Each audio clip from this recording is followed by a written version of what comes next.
Salut à tous, c'est Lunaris. Aujourd'hui, le test de la Ducati Monster 1100S de 2010. Allez, c'est parti!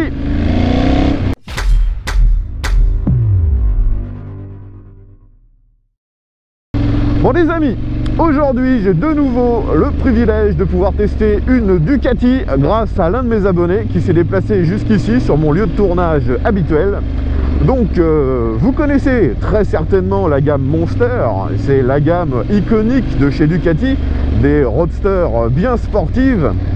Et aujourd'hui on est sur un modèle qui a un peu marqué son temps pour deux raisons. Premièrement, c'est la dernière édition du Monster en grosse cylindrée, donc c'est un 1100 cm3 avec un refroidissement air huile. Maintenant, et après cette machine, ça a été essentiellement des moteurs à refroidissement liquide. L'autre raison pour laquelle cette machine est un petit peu iconique, eh bien c'était clairement à l'époque un renouveau stylistique pour cette 1100. Vu qu'on n'a plus du tout le cadre tubulaire complet comme on pouvait avoir avant, par exemple sur les S2R ou S4R, là on est sur un design beaucoup plus moderne qui a ensuite décliné toutes les autres versions du Monster, y compris les toutes dernières comme la Monster 1200 qui est actuellement en vente. Donc cette machine, elle est motorisée par le fameux 1100 cm3 à refroidissement air-huile qui produit dans sa version standard 95 chevaux. Aujourd'hui la machine devrait produire un petit peu plus parce qu'elle est équipée de l'ECU Ducati Performance ainsi que de la boîte à air qui va avec et des échappements Terminoni au carbone qui sont, tout ça c'est un espèce de pack performance de l'époque, donc on devrait avoir je pense peut-être 5 ou 10 chevaux de plus. Ce moteur, il était déjà disponible à l'époque sur d'autres machines. Il l'était sur la Multistrada 1100 ainsi que sur l'Hypermotard 1100. Donc c'est un moteur bicylindre en L et uniquement avec deux soupapes par cylindre. Donc vraiment une machine coupleuse, une machine avec une technologie relativement simple au niveau du moteur. Et c'est une machine, on dira, qui est plus en fait adaptée à un usage routier qu'à un usage vraiment compétition. Alors la moto qu'on me prête aujourd'hui est quand même pas mal accessoirisée, voire carrément modifiée. Alors j'en ai déjà parlé, la machine est équipée des deux échappements Terminoni qui sont sous la selle, alors emplacement d'origine. On a un petit support de plaque un peu plus court. On a bien sûr tous les équipements de la version S, donc la version la plus haut de gamme de l'époque, c'est-à-dire les jantes dorées, on a les suspensions avant-arrière de la marque Öhlins, on a du carbone un peu partout et en plus le propriétaire en a rajouté au-delà de ce qui était présent lorsque la moto était neuve. Et on a aussi après les options qui changent l'ergonomie de cette machine, c'est-à-dire les commandes au pied qui sont reculées, un peu plus basculées vers l'arrière. C'est les commandes en alu réglables. Et vous avez aussi ce fameux guidon qui lui aussi est réglable. Donc aujourd'hui il est dans la position au plus bas, ce qui donne quasiment l'illusion d'avoir des bracelets comme sur une sportive. Au niveau de l'esthétique, vous avez également les deux rétros qui sont en bout de guidon. Et franchement, on a une assez bonne visibilité, on ne voit pas du tout nos coudes, et ils sont vraiment bien placés.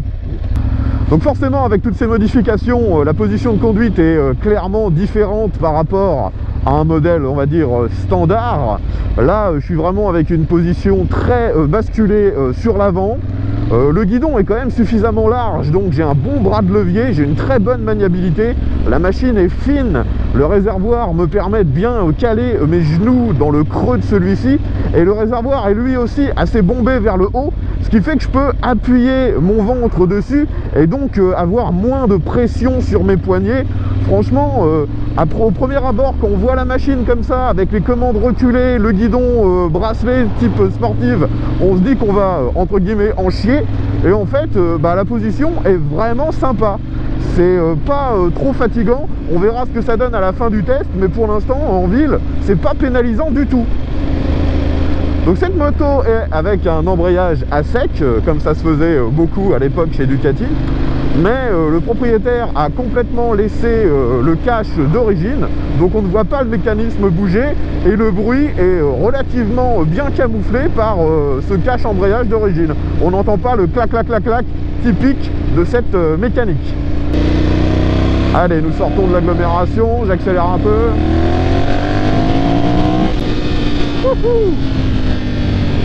Et ben il a toujours autant la pêche ce moteur. Et ce qui est génial, c'est vraiment qu'il s'exprime bien dès les bas régimes. Ça c'est vraiment impeccable. J'adore ce moteur. Moi c'est un moteur que j'ai bien connu car j'ai possédé pendant plusieurs années la Hypermotard 1100 qui avait exactement la même mécanique. La sonorité est vraiment sympa parce que le bruit de l'échappement n'est pas trop fort, ça résonne assez peu en fait, mais on retrouve bien la sonorité d'une Ducati.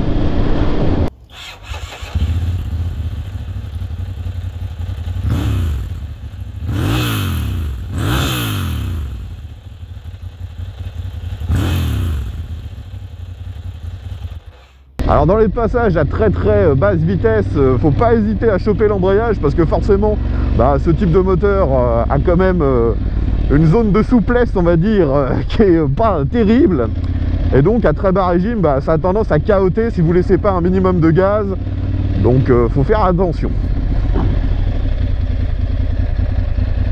Alors nous nous arrêtons ici comme d'habitude afin de faire un petit test du 0 à 100. Donc je rappelle que d'origine cette moto est donnée pour 95 chevaux. Aujourd'hui je pense qu'elle en fait une centaine avec ce stage performance de chez Ducati. Et elle est donnée pour 169 kg à sec. Donc c'est une valeur un peu bâtarde. C'est là-dessus que communiquait Ducati. Je pense que vraiment tout plein fait, vous pouvez tabler sur entre 190 et 200 kg. Parce qu'il n'y a pas que l'essence à rajouter, il faut aussi mettre toutes les huiles, la batterie, ce genre de choses. Donc, on est sur une moto, voilà, environ un peu moins de 200 kg, 100 chevaux. Donc des chiffres au final pas impressionnants du tout. Voyons ce que ça donne maintenant à l'accélération. Donc il y a juste l'ABS, il n'y a aucune autre aide sur cette machine. Et il n'y a pas non plus de mode d'injection. Allez, c'est parti.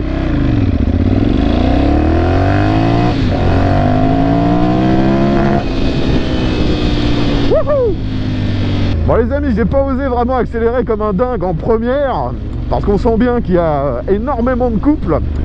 Ça aurait pu se lever un peu.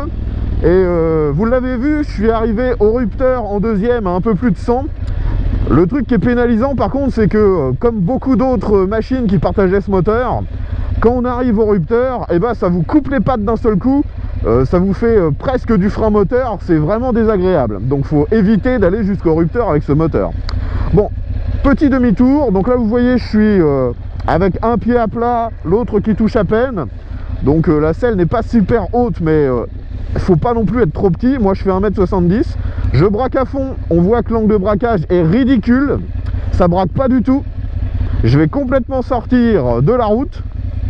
Donc là on est à peu près au même angle de braquage qu'une sportive, tout simplement. Ça ne braque pas du tout. Bon les amis, on est reparti pour une petite accélération et ensuite on va se concentrer un peu sur le freinage. Allez, let's go.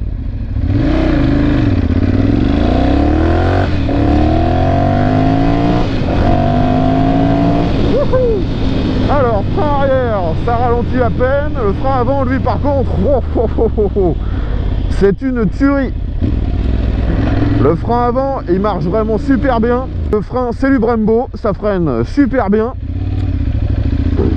La sensibilité est assez bonne et bien sûr, les leviers aussi bien que de frein et d'embrayage sont aussi siglés Brembo et ils sont réglables en écartement. Là vous voyez, je vais m'arrêter uniquement avec le frein arrière, et ça passe. Donc dans ces situations là, le frein arrière a bien un rôle suffisant. Par contre quand on roule vite, c'est juste un petit stabilisateur. Alors la machine a des pneus de taille tout à fait standard, c'est un 180 à l'arrière. Mais sa géométrie et cette position de conduite la rendent assez facile. Je m'attendais à quelque chose d'un petit peu plus pâteau, on dira. Et en fait, c'est assez simple à prendre en main. Alors parlons un petit peu de l'instrumentation. Donc on a des commodos relativement classiques sur les fonctions de base. Le seul truc différent, sur la gauche vous avez un bouton mode qui permet de faire défiler toutes les informations possibles sur l'écran. C'est un écran à cristaux liquides. Vous avez une grosse partie supérieure qui permet de faire office de compte-tour. En bas vous avez la vitesse qui est nettement moins lisible et surtout ça m'oblige à baisser la tête à mort pour le lire. Et je peux faire défiler les infos classiques, donc les trips, l'heure, ce genre de trucs. Vous n'avez pas de jauge de carburant, vous n'avez pas de témoin de rapport engagé, donc c'est assez limité. On a juste un petit graphique qui nous indique la température du moteur. Et après vous pouvez faire défiler des menus, mais essentiellement les menus sont tout à fait inutiles sur route. Vous avez par exemple la possibilité de lancer un chrono pour un circuit, ce genre de truc, donc c'est vraiment gadget en fait. Dans les ronds-points comme ça, il faut vraiment se méfier parce que le moteur, comme je vous ai dit, il manque un peu de souplesse. Donc en dessous des 3000 tours, vous pourriez être désarçonné, déstabilisé à cause justement des soubresauts du moteur. Cette sonorité, franchement, elle est géniale. Et ça reprend tout le temps. Donc là, nous sommes en ville. Je vais essayer de faire un test de souplesse. Là, je suis en 4e et déjà, ça veut pas. En 3e à 30, ça veut pas. Faut absolument que je redescende la 2e. Donc c'est typique de ce moteur 1100 de chez Ducat, un refroidissement air-huile. Bon, il ne faut absolument pas être à moins de 3000 tours. Par contre, dès que vous êtes au-dessus, c'est du bonheur. Ça se penche tout seul.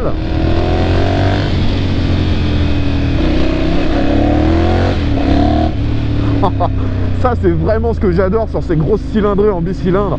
Il suffit d'accélérer un tout petit peu et tout de suite, coup de pied au cul, ça part. Et cette sonorité de dingue. Nous arrivons dans une zone avec quelques dodanes. On va pouvoir tester un peu ces suspensions Öhlins typiques à la version S. Donc bien sûr c'est ferme. Les suspensions sont réglables aussi bien à l'avant qu'à l'arrière. On va essayer de prendre ce dodan un tout petit peu plus vite, voir comment ça se comporte. Ouais, c'est très ferme. C'est juste ce qu'on attend d'une suspension, on va dire, d'une machine un peu sportive. Donc franchement, moi j'aime beaucoup les sensations avec ces suspattes. Allez, nous voilà dans une succession de virages, voyons ce que ça donne. Pas besoin de monter très haut dans les tours, ça c'est génial. Oh là là, ce freinage. Faut vraiment freiner qu'avec deux doigts, sinon ça freine limite trop fort. La moto, elle incite pas mal à se déhancher, à bouger sur le réservoir. Et vu que il n'y a aucun carénage, il n'y a rien devant moi, ça me donne un peu les mêmes sensations que sur une Bioule. La moto est vachement courte et on a l'impression presque de voler parce que quand on regarde loin devant nous, nos virages, on voit pas du tout le compteur. On ne sait pas à combien on roule. Rien n'est dans notre champ de vision.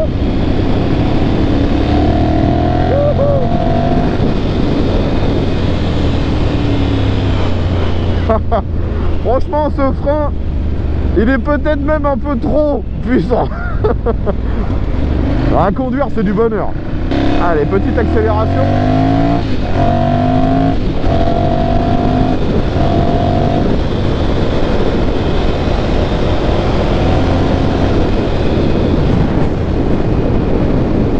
Ouais, au niveau des accélérations, il n'y a rien à dire, hein, c'est largement suffisant. On ne se sent pas sous-motorisé. Il y en a beaucoup qui à l'époque pouvaient reprocher à cette machine de n'avoir que 95 chevaux officiellement, mais en fait ça n'a jamais été un problème.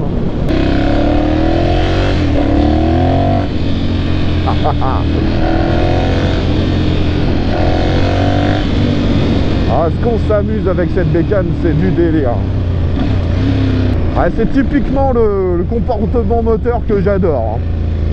Je dirais qu'actuellement, la seule machine qui correspond un peu à ce comportement en neuve, ça doit être la Aprilia Shiver 900. Mais celle-ci a encore plus de patates et en plus elle est plus légère. Allez, passage sur l'autoroute.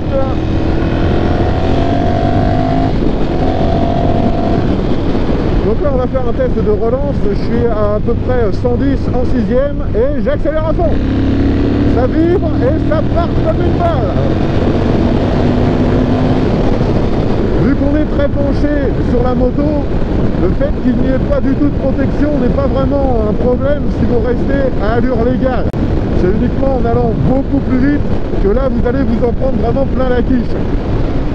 C'est vraiment dommage qu'il n'y ait pas de témoin de consommation instantanée parce que sur l'autoroute on est à assez bas régime en fait à vitesse stabilisée, donc je pense pas qu'on doit consommer tant que ça en restant aux vitesses légales. Donc comme je vous l'avais dit, hein, la moto a pas mal été accessoirisée. Par contre au niveau de tout ce qui est éclairage, elle est parfaitement d'origine. On a donc ce gros bloc un peu rond à l'avant et même s'il a un look assez moderne, eh bien il n'y a pas de LED ni de xénon, hein, c'est vraiment que des ampoules halogènes. Et même au niveau des clignotants, le propriétaire a tout laissé d'origine. Ce sont des clignotants à ampoule, mais le design de ces clignotants, je trouve qu'il est parfaitement harmonieux avec le reste de la moto. Donc je comprends qu'il ait décidé de les laisser. Parce que, au final, trouver des clignotants qui iraient aussi bien avec cette machine risque d'être assez difficile.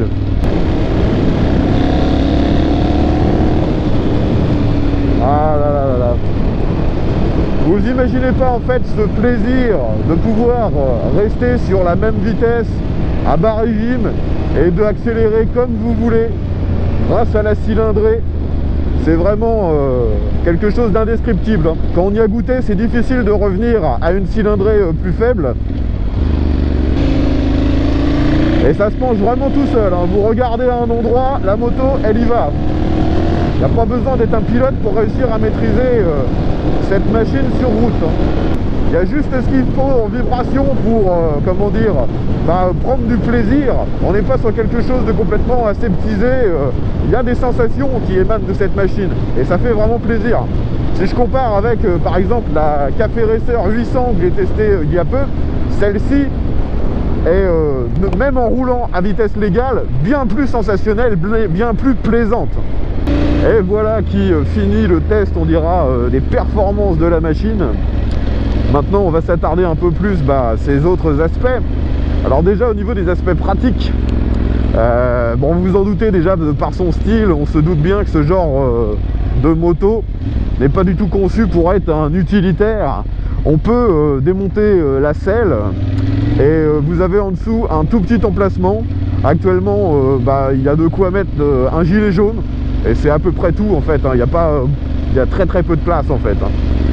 La moto aujourd'hui elle est en configuration monoplace avec le capot de selle qui était fourni directement par Ducati lorsque vous achetez la moto, et actuellement sur la machine il n'y a pas de repose-pied passager, mais d'origine bien sûr la moto est homologuée de place avec des repose-pieds passagers qui sont d'ailleurs assez moches, il faut l'avouer, d'origine. Donc maintenant on est en 2020, cette machine a une dizaine d'années. À qui elle se destine d'occasion? Eh bien franchement, si vous êtes fan de Ducati, si vous aimez le look des Ducati, parce que franchement cette 1100, si vous aimez le look des 1200 toutes neuves, eh bien le look est quand même relativement proche, et comme la plupart des Ducati, les motos sont sublimes. Eh bien déjà vous pouvez trouver cette machine pour largement moins cher qu'un 1209. Faut compter entre 5500 et 8000 euros, je dirais. Tout dépend bien sûr de l'année, du kilométrage, de la finition. Parce que cette moto, elle était disponible donc en 1100 normal, sans les fourches et amortisseurs Öhlins. Vous aviez la version S, le modèle que je teste aujourd'hui. Et ensuite, il y a eu un modèle appelé Evo, qui se différencie surtout par son échappement. C'est plus un échappement sous la selle, c'était un double échappement sur le côté. Mais globalement ça restait quand même la même machine. Donc toutes ces motos forcément ont des cotes différentes. Je pense clairement qu'une version S vaut toujours beaucoup plus cher qu'une version classique. Donc vous pouvez trouver ça pour un tarif relativement faible. Et c'est une fois de plus une des machines qui a le plus de sensations avec ce moteur. C'est quelque chose d'incomparable. Je ne vais pas trouver de qualificatif vraiment pour vous décrire ce moteur, mais de mon point de vue, c'est très certainement ce que Ducati a fait de mieux sur ces 15 dernières années en termes de machines routières. Donc voilà, globalement, si vous cherchez un Monster de grosse cylindrée, facile à prendre en main, pour pas trop cher d'occasion, et qui a aussi une puissance qui reste, on va dire, gérable, hein. On n'a pas justement l'aspect hyper flippant que peut avoir des machines récentes qui feraient dans les 200 chevaux comme un Super Duker, ce genre de truc, hein. C'est nettement moins puissant, mais on a les bonnes sensations. On a juste ce qu'il faut pour rouler en se faisant plaisir, sans se faire peur. Je pense avoir fait le tour des caractéristiques concernant cette Monster 1100S. Bien sûr, je le rappelle, elle est quand même assez modifiée au niveau ergonomique, donc tout ça, c'est à prendre en compte. Là, un modèle classique pourrait être un peu différent, mais je suis quand même assez surpris parce que même avec une position, on va dire, un peu plus extrême comme aujourd'hui, ça reste vachement confortable et je m'imagine très bien rouler pendant longtemps avec celle-ci sans difficulté. Au niveau fiabilité, j'ai pas entendu parler de gros soucis de fiabilité sur cette machine. Comme sur la plupart des Ducati, vous devez faire l'entretien quand il est préconisé, avec le remplacement des courroies tous les 2 ans au minimum.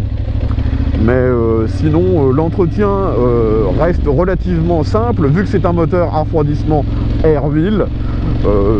Voilà, si vous êtes un des possesseurs de ces machines avec le moteur 1100, n'hésitez pas, dites-nous si vous avez eu des problèmes, si vous avez des remarques à faire sur l'entretien ou globalement sur votre expérience lorsque vous avez possédé une de ces machines.